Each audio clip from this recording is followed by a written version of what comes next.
बहू उसका शराबी पति और सासू। बहू, रात के 11 बज रहे हैं, रोहन अभी तक घर पर नहीं आया और तू चैन से बैठी हुई है। कैसी पत्नी है तू? अपने पति को संभाल कर रखना भी नहीं आता। उसे फोन लगाकर पूछ तो सही कि कहाँ है और कितनी देर लगेगी उसे आने में। विमला जी अपनी बहू मधु को डांटते हुए बोली, मुझसे क्या पूछ रही हैं आप माँ जी? आपका बेटा कोई छोटा बच्चा तो है नहीं कि यहाँ वहाँ गुम हो जाएगा। वो बेटे तो आपके हैं, आप फोन लगाकर पूछ लीजिए कि कहाँ रह गए। मधु ने बेपरवाही से जवाब दिया, हाँ मैं तो माँ हूँ ना, मैं तो फोन करके पूछूंगी ही कि वो कहाँ रह गया। लेकिन पत्नी होने के नाते तेरा भी तो कुछ फर्ज बनता है या नहीं कि तुझे यहाँ पूजा करने के लिए लेकर आए हैं। विमला जी ने पलटकर जवाब दिया। पर इस बार मधु ने कोई जवाब नहीं दिया, इसलिए विमला जी भुनभुनाती हुई अपने कमरे में आ गई और मोबाइल लेकर रोहन को फोन लगाने लगी। लेकिन रोहन ने फोन नहीं उठाया। ये रोहन भी ना कभी भी टाइम से घर पर नहीं आता। पता नहीं क्यों मेरी जान जलाते रहता है। सोचा था बहू आने के बाद सब कुछ ठीक हो जाएगा, पर नहीं, यहाँ तो बहू भी उसके जैसे ही आई है। पति से कोई लेना देना ही नहीं उसे। अरे पत्नियां तो अपने पति को बांध कर रखती हैं, और इसे देखो तो अब तक रोहन को सुधार नहीं पाई। बड़बड़ाती हुई विमला जी वापस बाहर आई तो देखा मधु अपने कमरे में जा चुकी थी। वो भी उसके कमरे की तरफ गई और धीरे से खोलकर देखा तो वो सो चुकी थी। विमला जी वापस बाहर हॉल में आ गई। कैसी औरत है ये? पति अब तक घर नहीं आया और उसे नींद भी आ गई। बेशर्म कहीं की। विमला जी ने फिर से रोहन को फोन ट्राई किया, लेकिन रोहन ने एक बार भी फोन रिसीव नहीं किया। आखिर वो थक हार कर वही हॉल में सोफे पर बैठ गई। रात को 12:30 बजे घर की बेल बजी। विमला जी ने भागकर दरवाज़ा खोला तो बाहर रोहन को नशे में हालत में खड़े देखा। वो तो खुद को संभाल भी नहीं पा रहा था। आखिर विमला जी उसे सहारा देकर जैसे तैसे घर में लेकर आई और सोफे पर बिठा दिया। कहते हैं बुढ़ापा बेटा बुढ़ापे की लाठी होता है। इस बुढ़ापे में तुझे मुझे सहारा देना चाहिए और यहाँ मैं तुझे सहारा दे रही हूँ। अरे कुछ तो शर्म कर, कब तक मुझे यूं ही परेशान करता रहेगा? विमला जी उसे डांटते हुए बोली। लेकिन उसे होश हो तब तो वो कोई जवाब दे। आखिर नशे की हालत में ही जब सोफे पर वो लुढ़क गया तो विमला जी उसे वही छोड़कर अपने कमरे में आ गई। जब बीवी को ही कुछ नहीं पड़ी है तो मैं भी क्या करूं? पहले एक ही खून पीता था और अब दो दो लोग मिलकर पीते हैं। मेरी तो जिंदगी ही खराब हो चुकी है। बड़बड़ाती हुई वो चादर तान कर सो गई। सुबह जब नींद खुली तो देखा हॉल में रोहन अभी भी सोया पड़ा था, जबकि मधु वही पास में डाइनिंग टेबल पर बैठी चाय पी रही थी। विमला जी को देखते ही मधु ने पूछा, माँ जी आप चाय पिएंगी? उसे देखकर विमला जी अपने हाथ जोड़ते हुए बोली, तू ही पी तेरी चाय।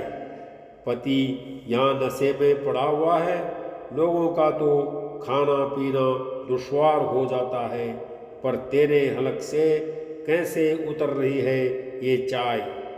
बिमला जी की बात सुनकर मधु मुस्कुराते हुए बोली, क्या बात है माँ जी, आज तो बहुत ज़्यादा गुस्सा हो रही हो आप। भला मैं क्यों अपना खाना पीना बंद करूं?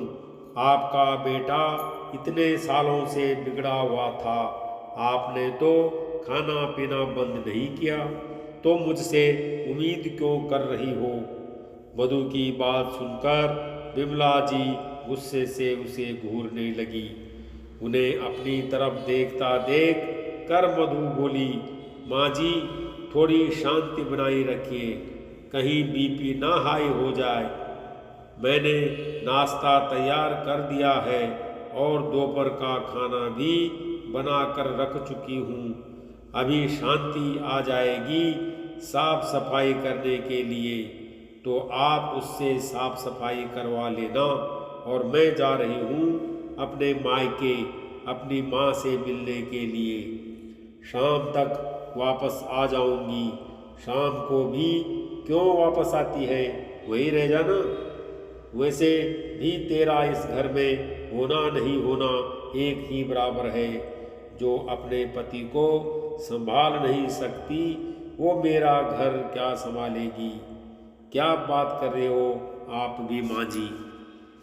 वहीं रहने के लिए थोड़ी ना आपके बेटे से शादी की थी। बहू को तो ससुराल में ही होना चाहिए, यही तो संसार का नियम है। कहकर मधु वहाँ से रवाना हो गई। घर से कुछ दूरी पर पहुंचकर ऑटो पकड़कर अपने मायके रवाना हो गई। ऑटो में बैठे बैठे उसे वो दिन याद आया जब वो इस घर में दुल्हन बनकर आई थी। कितने अरमान थे उसके, पर वो अरमान सब उस समय धाराशाही हो गए जब रोहन शराब के नशे में धुत होकर घर आया था। शादी के ठीक दूसरे दिन उसने ये हरकत की। उसने हैरानी से बिमला जी की तरफ देखा तो बिमला जी ने बात संभालते हुए कहा था, अब बहू थोड़ी बहुत तो हर कोई पीता ही है, पर तुम आ गई हो ना, अब तुम संभाल लोगी, इसीलिए तो उसकी शादी की है। सावित्री तो अपने पति की जान यमराज से वापस लेकर आ गई थी। तुम्हें तो सिर्फ उसे सुधारना है। बिमला जी की बात सुनकर मधु हैरान खड़ी रह गई। मतलब अपने बेटे को सुधारने के लिए उन्होंने उसकी जिंदगी को दांव पर लगा दिया। पूरी रात मधु के दिमाग में यही बात चलती रही। दूसरे दिन मधु पग फेरे के लिए गई तो मायके वालों ने भी यही जवाब दिया, बेटा थोड़ी बहुत तो आजकल हर कोई पीता है, ये तुम पर निर्भर करता है कि तुम उसे कैसे संभालती हो। एक पत्नी चाहे तो क्या नहीं कर सकती, और फिर इसके अलावा कोई कमी तो नहीं है। थोड़ा बहुत एडजस्ट तो सबको करना पड़ता है। पिता तो उसके थे नहीं, माँ ने जरूर इतना कहा, बेटा जैसे भी हो अपना घर संभाल लेना। अगर तू छोड़कर भी आई तो यहाँ तेरे भाई भौजाई रखेंगे, इसकी कोई गारंटी है क्या? जिन्होंने ये जानते हुए तेरी शादी एक शराबी से कर दी, वो तुझे यहाँ रखेंगे, इसकी तू उम्मीद मत कर। मधु को समझ ही नहीं आया कि वो क्या करे, इसलिए चुपचाप वापस ससुराल आ गई। अब जब भी रोहन शराब पीकर आता तो मधु रोती, परेशान होती, पर बिमला जी तो चैन की बांसुरी बजा रही होती। आखिर बेटे को बहू के हाथों संभला कर वो बेफिक्र हो चुकी थी। लेकिन अभी 2 महीने पहले रोहन ने शराब के नशे में मधु की जमकर पिटाई कर दी, सिर्फ इस कारण कि मधु ने उसे शराब पीने से रोका था। बिमला जी ने उसमें भी मधु की ही कमी निकाल दी। हे भगवान, एक पति तक नहीं संभाल सकती, पूरा घर क्या संभालेगी। मैंने तो ये सोचकर अपने बेटे की शादी की थी कि घर में बहू आएगी, उसे सुधार देगी, लेकिन ये तो उल्टा उसे परेशान करने का काम करती है। अब तेरे सारे नाजो नखरे तो उठाता है, तेरे खर्चे उठाता है, फिर तू हर समय उसके पीछे पड़ी रहेगी तो हाथ नहीं उठाएगा तो बेचारा क्या ही करेगा। थोड़ा प्यार से संभाल कर। जब मायके वालों से कहा तो वो लोग भी हमदर्दी जताकर चले गए। भाभी तो ये तक कहकर चली गई कि एक पति नहीं संभाल सकती तो कर ही क्या लोगी तुम। दोबारा लौटने की सोचना भी मत। हम अपना देखें या तुम्हारा देखें, तुम्हारी माँ को रख रखा है वही बड़ी बात है। सो मधु ने भी सोच लिया कि जब रहना ऐसे ही घर में है तो या तो जिंदगी भर मार खाते रहो और रोते रहो, या फिर बेशर्म हो जाओ और अपना रास्ता खुद चुनो। मधु ने दूसरा रास्ता चुना। मधु को धीरे धीरे ये बात समझ में आ गई कि रोहन उससे लड़ता झगड़ता तभी था जब वो शराब के नशे में होता था, वरना तो वो मधु से अच्छे से ही बात करता था। इसलिए वो अब रोहन से जब वो नशे में होता तो ज़्यादा कुछ कहती भी नहीं थी। उसने एक दो बार नौकरी के लिए कहा तो बिमला जी ने हंगामा कर दिया। इसके बाद रोहन ने नशे की हालत में बिमला जी के कहने पर उसके साथ काफ़ी गाली गलौज किया था। इसलिए उनके सामने उसने नौकरी के लिए कहना ही छोड़ दिया। पर उसे नौकरी तो करनी ही थी, पढ़ी लिखी तो थी ही, आत्मनिर्भर तो उसे बनना ही था, पर आखिर बाहर कैसे जाए। इसलिए अक्सर मायके का नाम लेकर निकल जाती थी।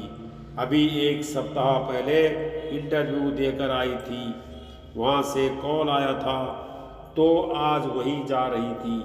वहाँ पहुँची तो उसकी नौकरी पक्की हो गई। उसने सारे ज़रूरी पेपर्स डिपॉजिट कर दिए। उसे दूसरे दिन से ही ज्वाइन करने को कह दिया गया। जब वापस लौट कर आई तो रोहन भी होश में आ चुका था। बिमला जी गुस्से में बैठी उसे ही घूर रही थी। जैसे ही उसने घर में कदम रखा, बिमला जी बोली, आ गई महारानी अपने मायके वालों से मिलकर। यहाँ सास और पति भूखे बैठे हैं, उससे कोई लेना देना नहीं, बेशर्म कहीं की। बिमला जी की बात सुनकर मधु बोली, कैसी बात कर रहे हो माँ, खाना बनाकर तो गई थी आपके लिए, फिर मेरा क्यों इंतज़ार कर रहे थे आप। मधु, कहाँ गई थी तुम? अभी तुम्हारी मम्मी का फ़ोन आया था, तुम तो मायके पहुंची ही नहीं, अचानक रोहन ने कहा। रोहन की बात सुनकर मधु ने रोहन की तरफ देखा और कहा, मुझे नौकरी मिल गई है, कल से ज्वाइन करनी है। हाँ, ये देखो, ये होता है औरत का तिरिया चरित्र। मायके का नाम लेकर पता नहीं कहाँ घूमती फिर रही है और हमारे घर की इज्जत को उछाल रही है। बिमला जी बीच में ही बोली, माँ, मैं बात कर रहा हूँ ना, आप क्यों बीच में बोल रहे हो? तुम्हें नौकरी की क्या ज़रूरत है मधु?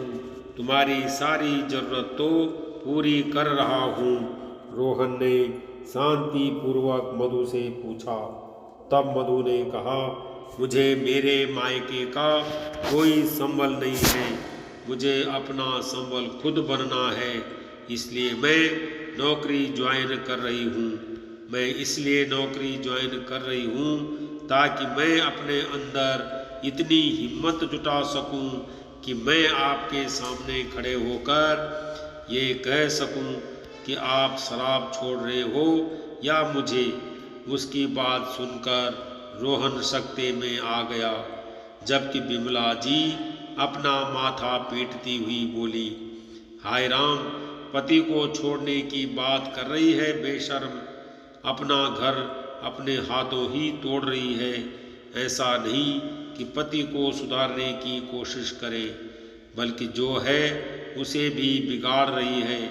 बस कीजिए माँ जी, बहुत बोल दिया आपने। मैं कोई नशा मुक्ति केंद्र नहीं हूँ, एक इंसान हूँ जिसकी अपनी जिंदगी है और मुझे अपनी जिंदगी के बारे में सोचने का पूरा हक है। पर मैं इस रिश्ते को तोड़ने से पहले इस रिश्ते को एक मौका देना चाहती हूँ। बताइए रोहन जी, आप नशा छोड़ेंगे या फिर पत्नी?